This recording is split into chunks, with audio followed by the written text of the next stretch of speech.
Corona की दूसरी लहर के बाद स्कूल बंद करने के हवाले से आप क्या कहती हैं? कोरोना वबा की वजह से गवर्नमेंट ने मार्च से लेकर 14 सितंबर तक तालीमी इदारों को बंद रखा, जिससे हम बच्चों का बेहद तालीमी नुकसान हुआ।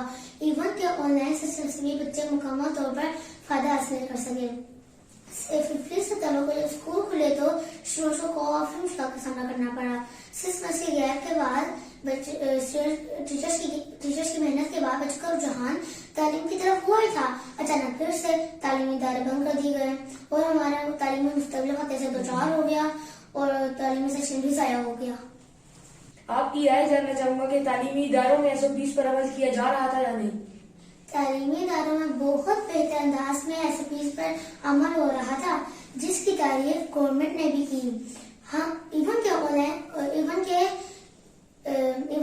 के हम तालीमी इदारों में ज्यादा महफूज थे और हर रोज टीचर हमें कोरोना के बारे में लेक्चर दिया करती थी, जैसे कि हैंड सैनिटाइज कीजिए, मास्क लगाइए।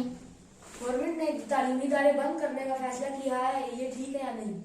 जी बिल्कुल गलत डिसीजन है। मैंने पढ़ा था वजीर आजम ने ये ऐलान किया है कि हमें कोरोना के साथ रहना होगा, तो क्या जब तक कोरोना रहेगा तब तक तालीमी सरगर्मियां बंद रहेंगी? आप मुझे बताएं, इस तरह तो हम तालीमी फायदा हासिल नहीं कर सकेंगे। हम इस तरह तो हम अनपढ़ रह जाएंगे। आपके ख्याल से ऑनलाइन क्लासेस बेहतर है या स्कूल जाना बेहतर है? समटाइम्स हमारे पास नेट अवेलेबल नहीं होता था और